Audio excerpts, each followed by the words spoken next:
Бүгүнкү күндүн орчундуу жаңылыктар топтомунан кыскача тааныштырабыз.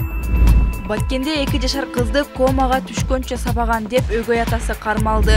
Тажикстандын абактарында канча кыргызстандык отурганы белгилүү болду. Кыргызстанда бардык уюлдук телефондорду милдеттүү түрдө каттоо башталат. Кыргыз тилин билбесе сот боло албайт. Жогорку кеңеш соттор тууралуу мыйзамды колдоду. Эч жакка чыкпайбыз. Шакиев депутаттарды чет өлкөлүк сапарларды токтото турууну суранды.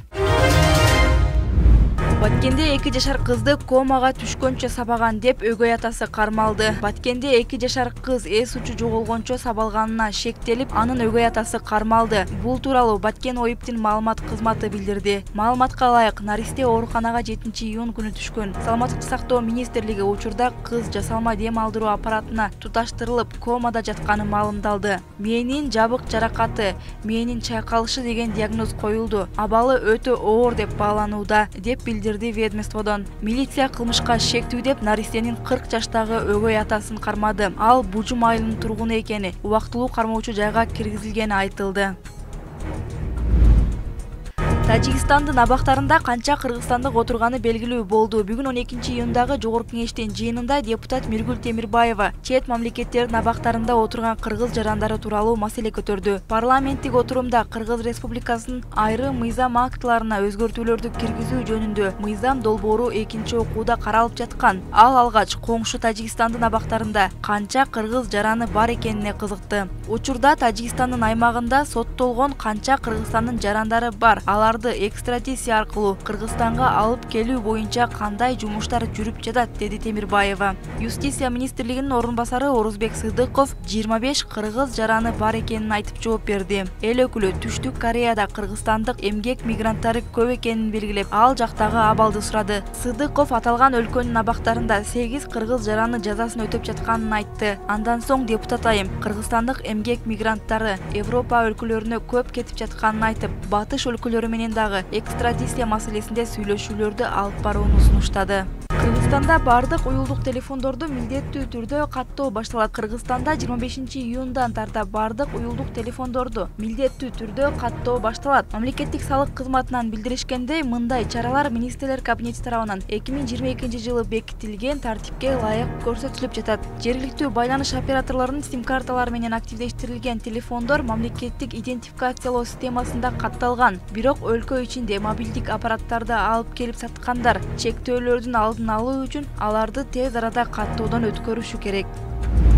Кыргыз тилин билбесе сот боло албайт. Жогорку кеңеш соттор тууралуу мыйзамды колдоду. Жогорку кеңеш Кыргыз Республикасынын судьяларынын статусу жөнүндө конституциялык мыйзамын өзгөртүүлөрдү киргизүү тууралуу мыйзам долбоорун 1-окууда жактырды. Демилгечилердин бири депутат Шайырбек Ташиевдин айтымында бул мыйзам долбоорунда сот болууга талапкер адам мамлекеттик тилди, таараак айтканда кыргыз тилин милдеттүү түрдө билиши керек деген норма сунушталууда. Себеби ротация менен чоң шаардан аймактарга барган соттордун айрымдары кыргыз тилин билбегендиктен отурумда доогер же айыпкердин расмий тилде, орус тилинде сүйлөөнү талап кылган учурлары болууда. Биздин өлкөдө сот отурумду расмий тилде өткөрүп жатканда доогер же жоопкер расмий тилде билбей калган учурлар бар. Андай учурда сот расмий тилде жооп берүүнү же котормочу алууну талап кылган. Кыргыз элинин басымдуу бөлүгү айылдарда жашагандыктан мамлекеттик тил негизги тил болуп саналат. Жаран соттук отурумда мамлекеттик тилди эркин сүйлөөгө укуктуу. Ал эми анын ишин карап жаткан сот толук түшүнүшү керек жана ошол тилде чечимди жазып түшүндүрүп бериши кажет, деди ал. Бирок аталган талап сот болууга талапкерлерге тиешелүү, учурда иштеп жаткан судьяларга тиешеси жок. Ошондой эле судья болууга талапкер соттолгон болбошу керек, жакын туугандары уюшкан кылмыштуу топторго тиешеси болбошу шарт, аны менен бирге жакын туугандары оор жана өзгөчө оор кылмыш үчүн соттолгон болбошу кажет. Эч жакка чыкпайбыз. Шакиев депутаттарды чет өлкөлүк сапарларды токтото турууну суранды.